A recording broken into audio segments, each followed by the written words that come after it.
Hello everyone, welcome to Sonal's kitchen.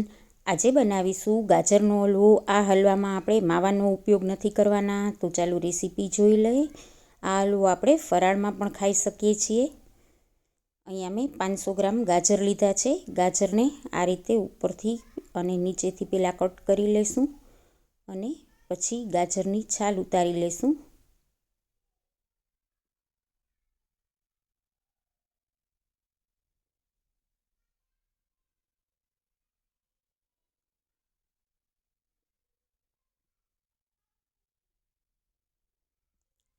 મેં અહીંયા લાલ ગાજર લીધા છે. લાલ ગાજરની બદલે જે દેશી ગાજર આવે એ પણ લઈ શકાય, પણ લાલ ગાજરનો હલવો કરીએ એનો કલર બહુ સરસ આવે છે. આ રીતે બધા ગાજરની છાલ ઉતારી લેશું. ગાજરની છાલ ઉતરી ગઈ છે. હવે આ રીતે ઝીણું ખમણ થાય એ રીતની એક ખમણી લીધી છે અને બધા જ ગાજરને ખમણી લેશું. લાલ ગાજર દેશી ગાજરના પ્રમાણમાં ઘણા મીઠા હોય છે, એટલે આમાં ખાંડે ઓછી નાખીએ તો ચાલે.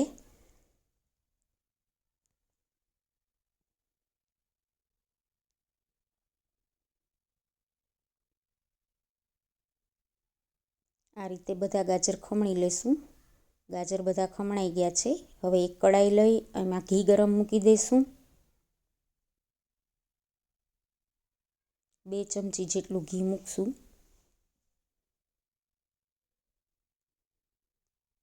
ઘી ગરમ થાય એટલે આપણે જે ખમણીને રાખેલા ગાજર છે એ કડાઈમાં નાખી દઈશું.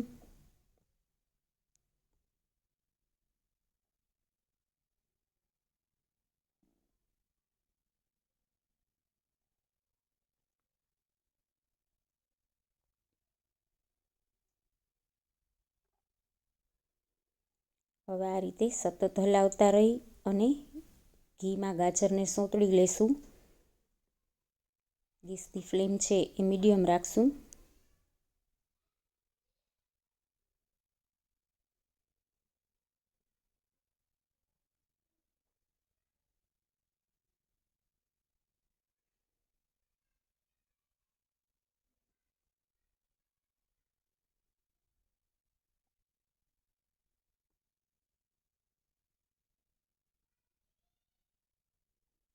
લગભગ 5 થી 6 મિનિટ ગાજરને મેં સાંતળી લીધા છે.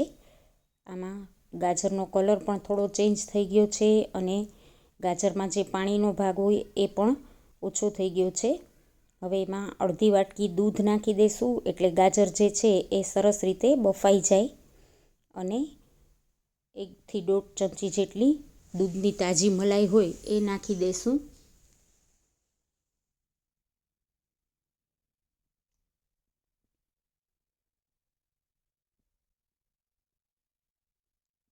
દૂધ અને મલાઈને ગાજરમાં બરાબર મિક્સ કરી અને ગેસની ફ્લેમ સાવ સ્લો કરી દઈશું અને દૂધ અને મલાઈને બરાબર બળવા દઈશું.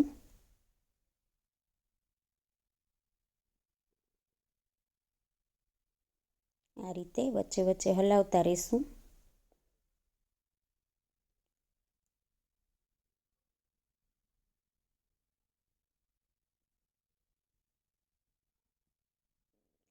હવે ઢાંકી અને થોડીવાર બફાવા દેશું. લગભગ 10 મિનિટ જેવું થયું છે. એક વખત જોઈ લઈશું. દૂધ અને મલાઈ સાવ બળી ગયા છે. હલવો જે છે એ કડાઈ છોડે એટલો કોરો થઈ ગયો છે. થોડીવાર હજી બફાવા દેશું.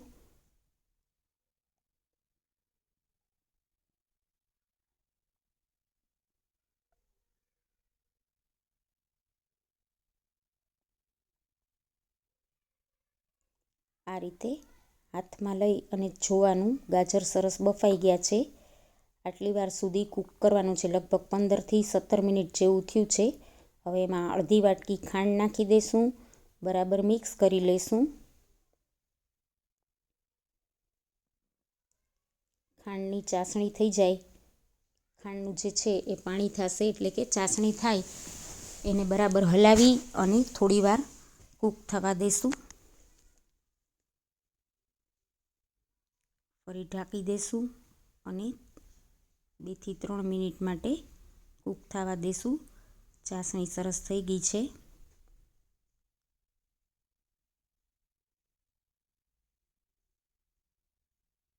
એકદમ સરસ એકરસ હલવો તૈયાર થઈ ગયો છે.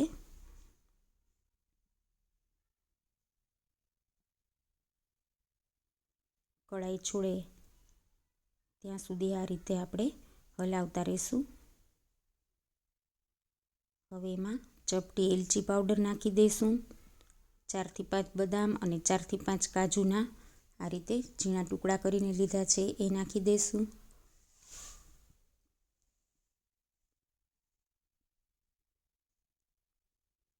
બધું બરાબર મિક્સ કરી લેશું. હવે એમાં અડધી વાટકી મિલ્ક પાવડર નાખી દઈશું. અહીંયા મેં મિલ્ક પાવડરનો ઉપયોગ કરેલો છે. મિલ્ક પાવડરની બદલે અડધી વાટકી માવો પણ નાખી શકાય.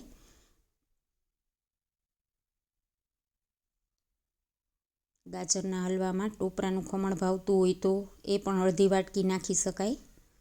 બધું બરાબર મિક્સ કરી લેશું.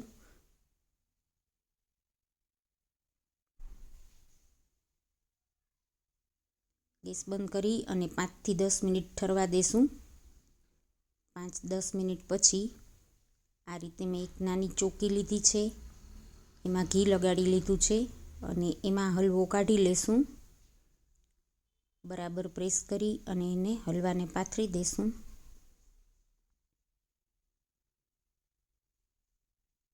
આ રીતની નાની ચોકી ન હોય તો ડીશમાં પણ ઢાળી શકાય. હવે એના ઉપર થોડી પિસ્તાની કતરણ છાંટી દઈશું.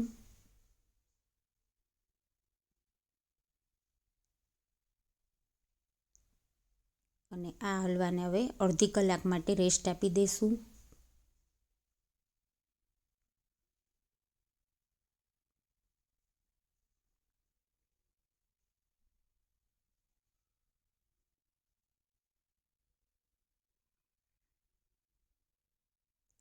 અડધી કલાક પછી હલવો સરસ ઠરી ગયો છે. એક વખત ચેક કરી લેવાનું કે આમાંથી પીસ બને એમ છે કે નહીં. સરસ પીસ પડે છે. આ રીતે ચાકુ લઈ અને એના પીસ કરી લેશું.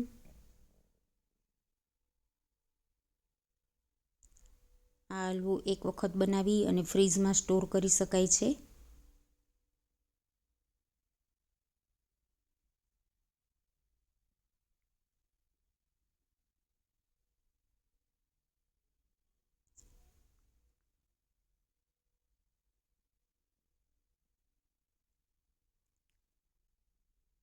અને એક ડીશમાં મૂકી દઈશું અને આ રીતે જ બધા પીસ કાઢી લેશું.